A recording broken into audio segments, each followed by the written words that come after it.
이전 연재가 굉장히 제가 감기가 걸려서 목이 좀 가라앉았는데요. 이전 연재가 굉장히 첨단 과학을 소개해준 그런 연재였는데 저는 굉장히 단순하고 노동집약적인 그런 수술입니다. 좀 머리를 릴렉스하시고 편안하게 들으셔도 될 것 같습니다. 복부 성형이란 어떤 것인가? 이제 영어로 업도미노플라스티 또는 터미턱이라고 하는데요. 이렇게 이제 좀 망가진 복부를 단정하게 정리한다 이런 뜻으로 터미턱이라고 합니다. 이제 어떤 경우에 시행되나 하면은 배가 이렇게 사진에서 보시는 것처럼 많이 불러져 있거나 또는 쭈글쭈글 피부가 늘어진 경우 이렇게 되는 이제 가장 큰 이유가 나이가 들거나 또는 유전적으로 그런 경우도 있지만 흔히 보는 것은 이제 임신이라든지 과거 수술 그리고 체중의 변화가 아주 심한 경우 주로 이제 살이 많이 쪘다가 빠졌다가 하는 경우에 복부의 변형이 심하게 오게 됩니다. 주로 이제 이 건강하고 굉장히 체중이 어느 정도는 스테이블해야지 이 수술 후에 효과를 제대로 볼 수가 있고요. 그 다음에 환자가 너무 과도한 욕심을 무리한 환상적인 욕심을 갖고 있는 경우에는 만족을 시킬 수가 없고 그 다음에 흡연이 아무래도 이 운드 힐링에 가장 안 좋기 때문에 흡연자들은 가능하면 담배를 끊고 수술을 받는 게 좋습니다. 특히 이 수술은 이제 앞으로 말씀을 드리겠지만 굉장히 텐전이 많이 가는 봉합을 하기 때문에 운드 힐링이 조금 다른 수술의 스카보다는 좀 쉽지 않다고 봐서 이 스모킹 문제는 조금 중요합니다. 복부 성형은 이제 그 수술의 범위라든지 방법 해서 여러 가지 지금 보시는 종류가 많은데 하나씩 간단하게 소개를 해보겠습니다. 이제 가장 기본적인 업도미노플라스티입니다. 풀 업도미노플라스티 또는 보통 그냥 터미턱 이렇게 얘기하는데 여기 포인터가 어떤 게 포인터인가요?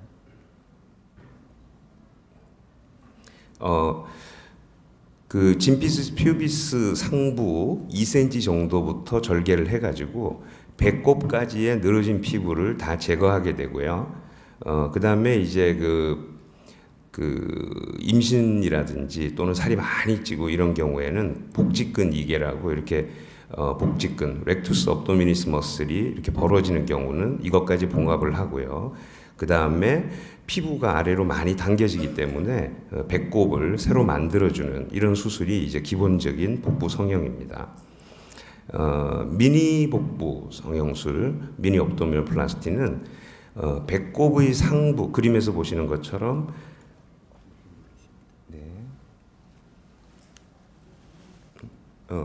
여기 보시면 배꼽의 상부는 그다지 처져 있지 않고 배꼽 아래만 좀 약간 이렇게 늘어진 경우에는 이 아래쪽 부분만 수술하는 것이 미니 복부 성형 수술입니다.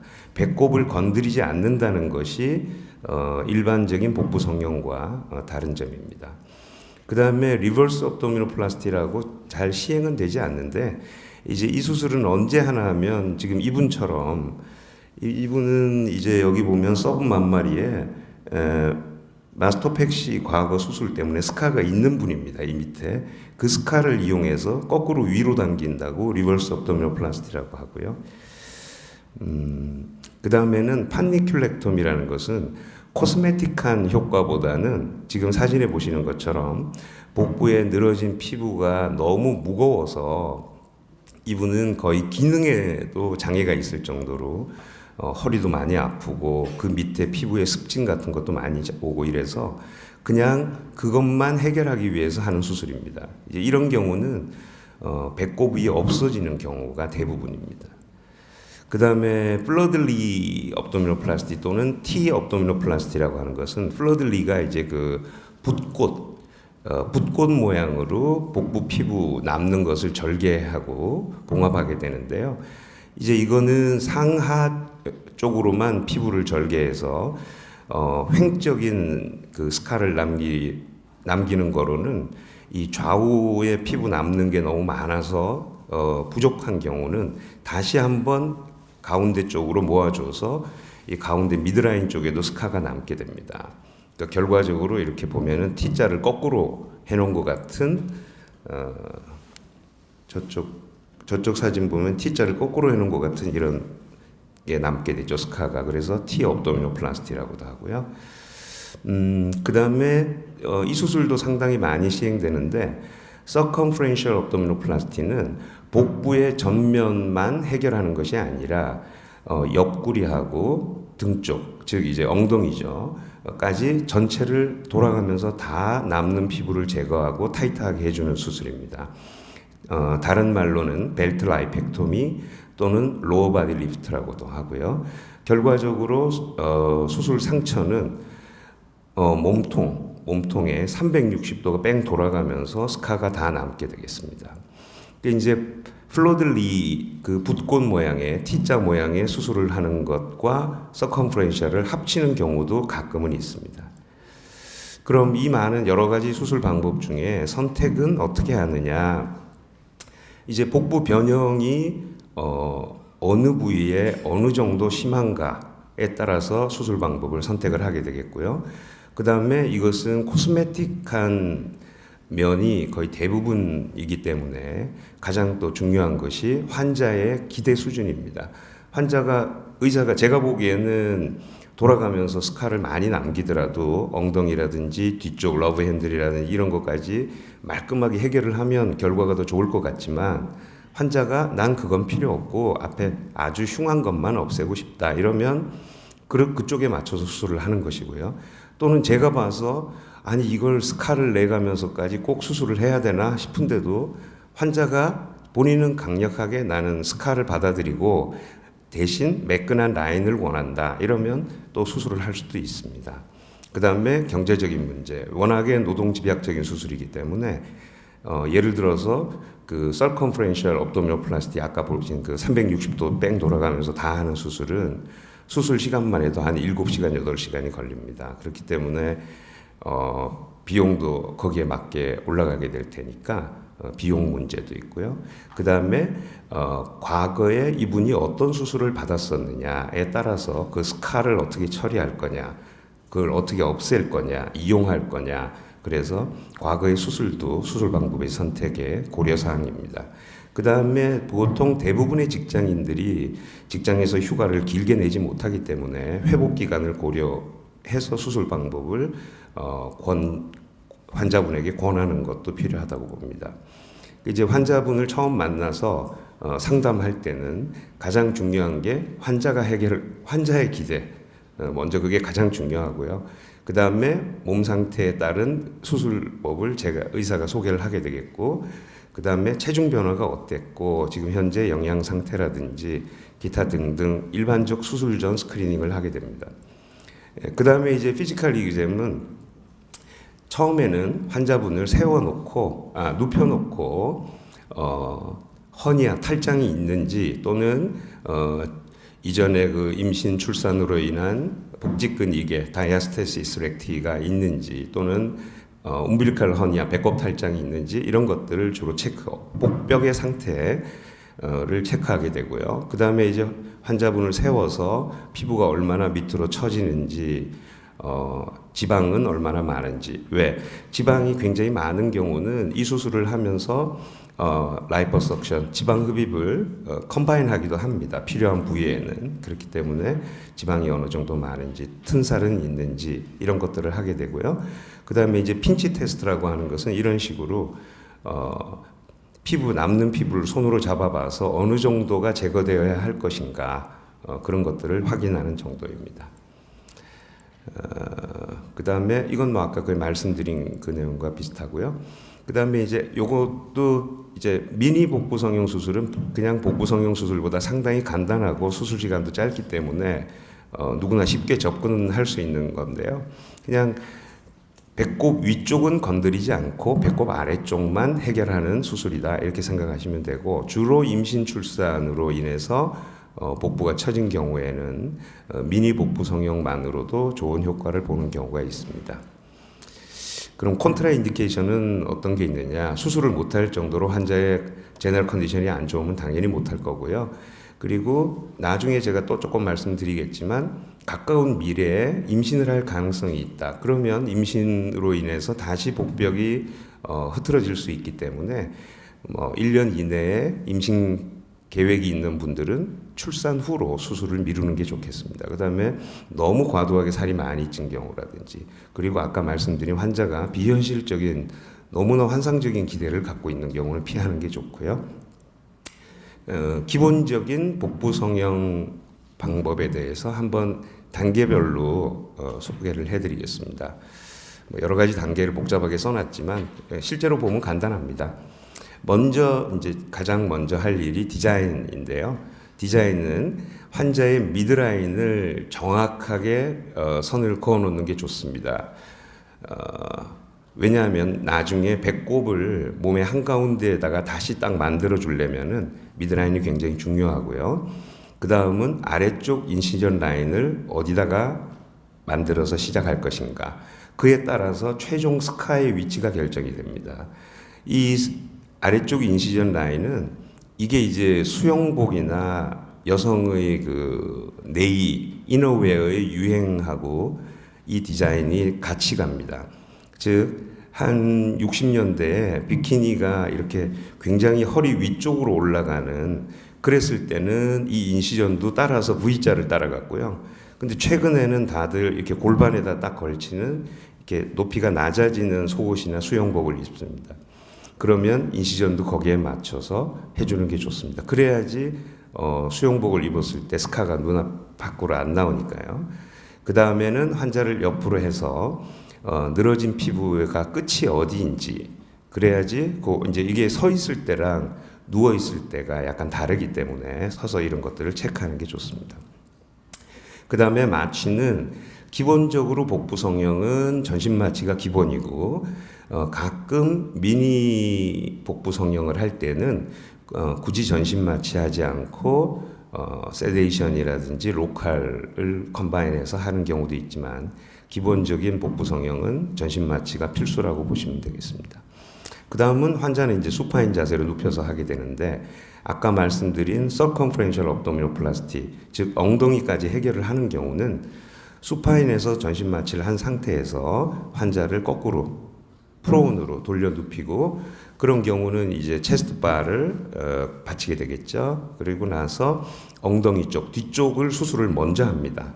다 해야 되기 때문에 그때는 프로온으로 시작을 하고요. 그 다음에 이건 이제 안티엠볼릭 가먼트는 딥베인 스롬보시스 예방을 위해서 하는 거고요. 저는 이제 인터미턴트 뉴매틱 컴프레션을 사용하고 예방적인 목적으로 헤파린은 쓰지는 않고 있습니다.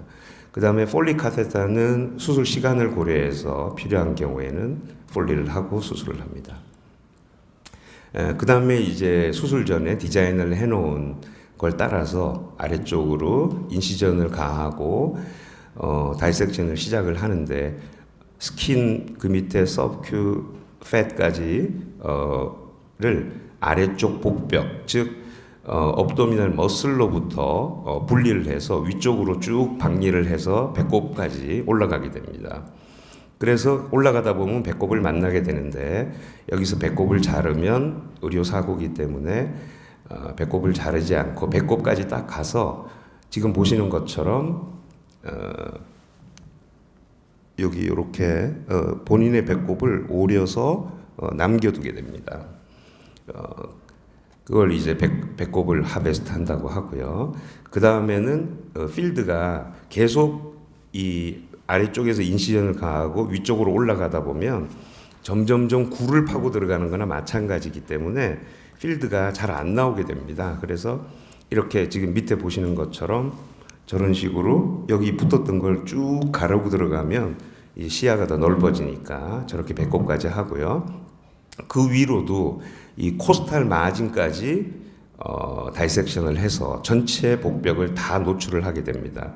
코스탈 마진 이상으로 욕심을 내서 다이섹션 하는 건 나중에 블러드 서플라이가 안 좋아지기 때문에 코스탈 마진을 넘어서지는 않는 것이 좋습니다. 그 다음에 복벽 전체가 노출이 되면 지금 사진에서 보시는 것처럼 복직근 이개라든지 또는 배꼽 탈장 이런 게 있으면 그걸 이제 아주 강한 실로 플리케이션을 해서 타이트하게 모아주고요. 그 다음에는 그 다이섹션 했던 그 늘어진 피부를 아래쪽으로 최대한 당겨서 텐전을 최대한 주고 끝까지 내려서 아래쪽 절개선하고 딱 맞춰서 잘라낼 피부를 재단을 하고요. 지금 잘라내고 있는 장면이고, 그 다음에는 아까 오려서 그 자리에 보존해 두었던 본인의 배꼽을 그 위치를 다시 배꼽을 복벽 밖으로 피부에다가 연결을 해주는 과정을 거칩니다. 그러면 지금 여기처럼 좀 매력적인 배꼽이 이렇게 새로 만들어지는 거죠. 그 다음에는 주로 closed suction drain 하나 또는 두 개를 부위에 따라 수술 범위에 따라서 넣게 되고 봉합을 하면 수술이 마치게 됩니다. 이게 지금까지 이게 이제 기본적인 복부 성형의 과정이고요. 이건 이제 잘라낸 피부고 합쳐서 거의 1kg 가까운 피부가 제거가 됐습니다. 이게 이제 수술 후 결과인데요. 위쪽이 수술 전이고 아래쪽 사진 두 개가 수술 후 2개월의 사진입니다. 이게 이제 여기 보면은 복직근 2개를 어느 정도 플리케이션을 충분히 해줬기 때문에 수술 후에는 이렇게 아주 스카포이드한 매끈한 옆모습을 볼 수가 있습니다. 이분은 임신 출산도 과거에 3번을 하셨고 체중 감량도 많이 해가지고 조금 더 많이 늘어진 케이스였는데 이분도 이렇게 매끈하고 매력적인 복부를 갖게 됐습니다. 이제 미니 업도미노플라스티는 기본적인 과정이 다 똑같은데 뭐 몇 가지 차이점만 말씀드리면 이제 폴릭 카테터를 대부분 할 필요가 없습니다. 수술 시간이 대부분 한 2시간 안에 끝나기 때문에 수술실 들어가기 전에 보이딩만 시켜주면 블레더에 문제가 없기 때문에 거의 필요가 없다는 게 좀 다르고요. 그 다음에 박리 부위를 배꼽까지만 한다는 것.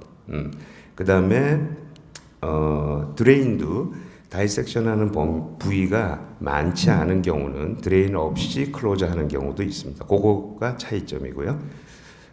여기 보시는 것처럼 기본적인 풀 옵도미노플라스티는 이렇게 서코스탈까지 다이섹션을 다 하게 되고 잘려나가는 피부의 범위도 이렇게 배꼽 최소한 배꼽까지 또는 배꼽 위까지도 어느 정도 여기가 피부가 많이 늘어졌냐에 따라서 이 정도 절개가 되게 되고 그 결과 스카도 최소한 이 정도까지 쭉 다 이어지게 됩니다.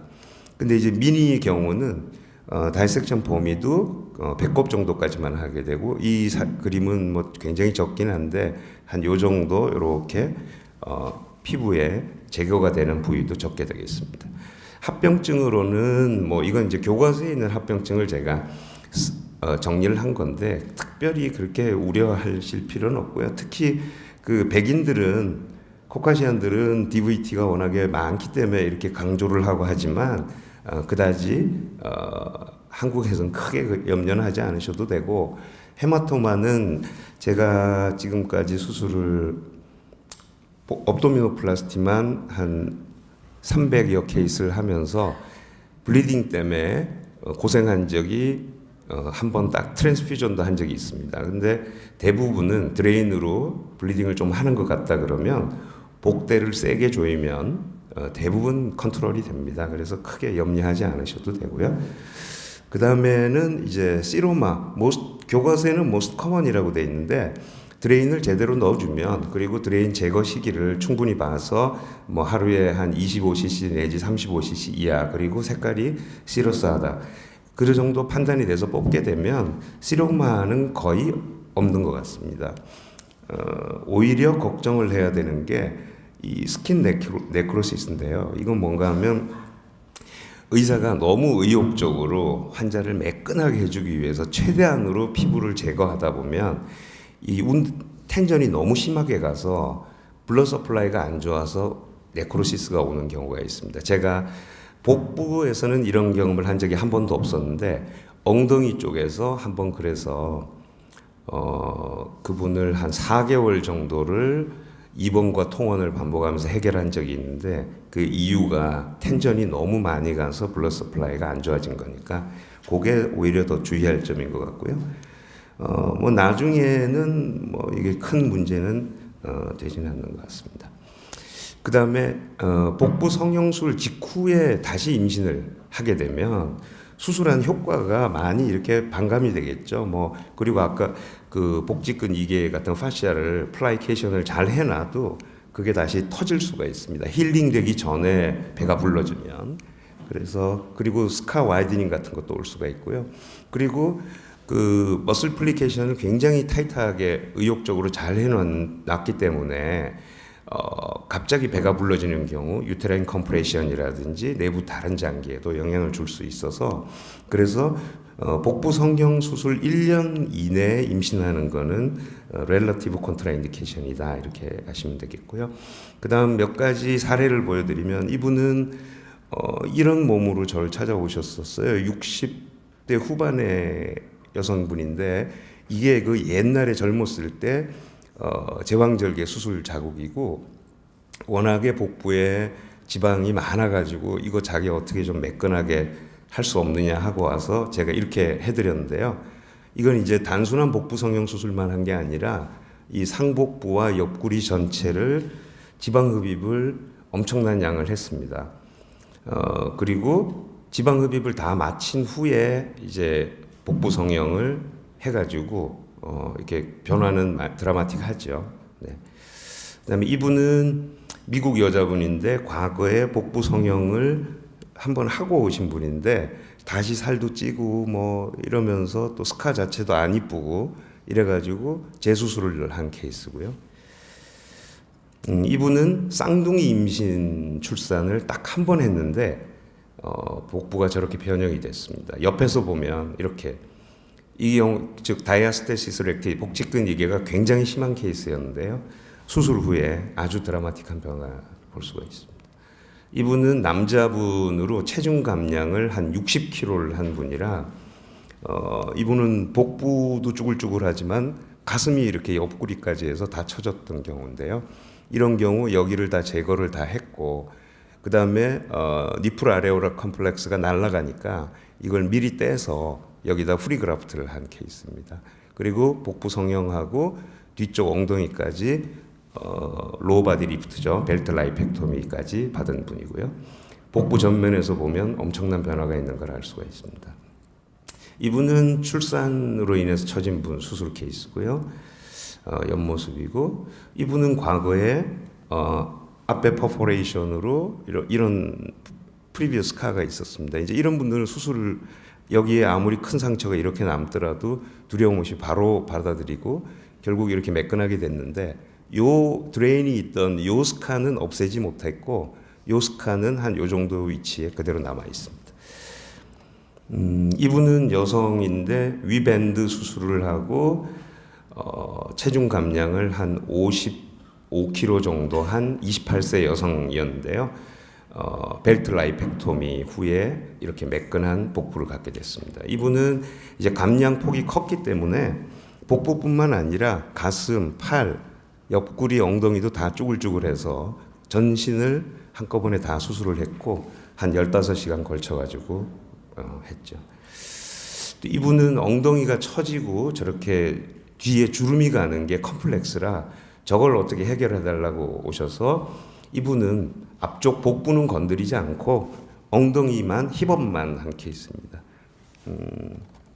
옆으로 보면 이렇고요. 대신 이분은 스카가 여기 이 정도부터 시작해서 반대쪽까지 엉덩이 쪽으로 일자의 스카가 있습니다.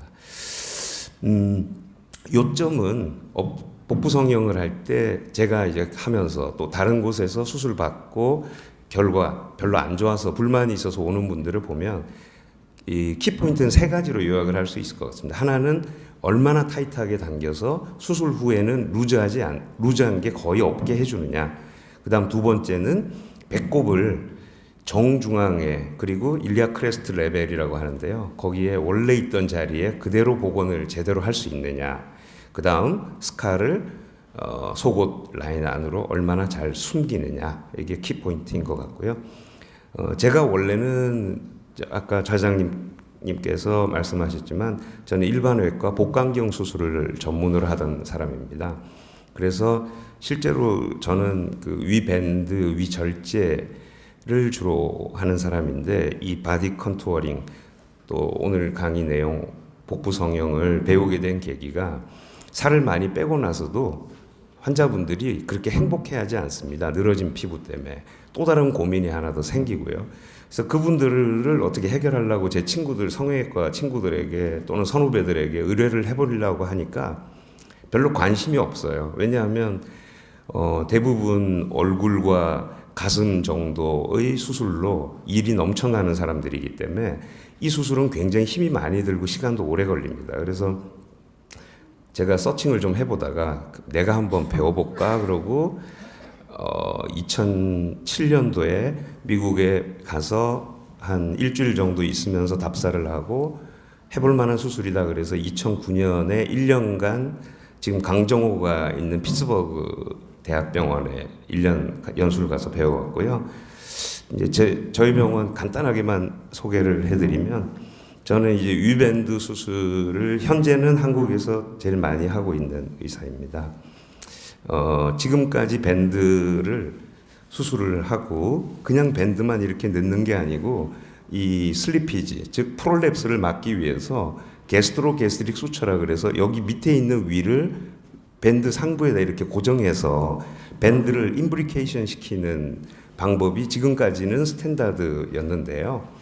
근데 그렇게 하다 보니까 이 부위가 여기에 아야트로제닉 인저리가 가해지는 결과가 생기는 거고 그것 때문에 여기에 블러드 서플라이를 문제가 생길 수도 있고 그래서 밴드 이로전이라고 하는 그 고 신해철 씨가 밴드를 제거하게 된 원인이 밴드 이로전이었는데요. 물론 사망하기 2년 전에 제거를 받고 다른 문제로 이번에 문제가 된 거지만 하여튼 그런 문제가 생겼습니다. 그래서 저는 이거를 안 하고도 밴드를 어떻게 잘 고정할 수 없을까 해서 개발을 해낸 게 제가 이제 실리콘으로 이런 루프를 만들어서 이 밑에 조직이 위로만 올라가지 않게 해주면 되기 때문에 이렇게 고정을 해서 이렇게 수술한 지가 지금 3년 6개월이 됐고 3년 6개월 동안 한 8,900 케이스를 하면서 컴플리케이션이 하나도 없이 지금 아직 퍼블리시가 되지는 않았지만 저희 학회 국제학회에서도 몇 차례 발표를 했고요.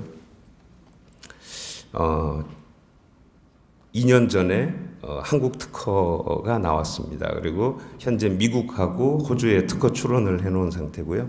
그리고 이 밴드 수술이라는 것은 밴드 조절, 그 셀라인으로 밴드 조절을 해서 내경 조절을 하고 병원을 자꾸 왔다 갔다 해야 되는 단점이 있기 때문에 외국 환자라든지 또 그런 분들은 아예 위를 절제하는 것도 하나의 선택이 될 수 있고 사실상 요즘 세계적인 유행은 위 절제 쪽이 뜨고 있는 수술입니다.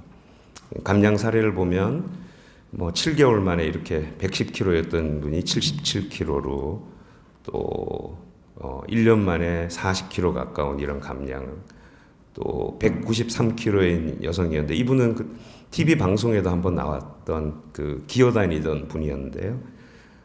1년 만에 74kg라는 감량을 하기도 이렇게 굉장히 그 여기 다 산부인과 선생님들이시니까 실제로 고도비만이라는 것이 저보다 더 잘 아시겠지만 생리불순이라든지 무월경, 불임의 아주 큰 원인이고 불임인 경우 대부분 감량을 좀 하고 임신을 시도하자 이렇게 다들 그렇게 안내를 하고 계신 것 같은데 실제로 그래서 제가 위밴드 수술을 하는 분들의 상당수 거의 한 여성 젊은 가임기 여성의 한 20-30%는 무월경인 분들이 많고 임신을 위해서 위밴드 수술을 받는 케이스도 상당히 경험을 많이 하고 있습니다. 감사합니다.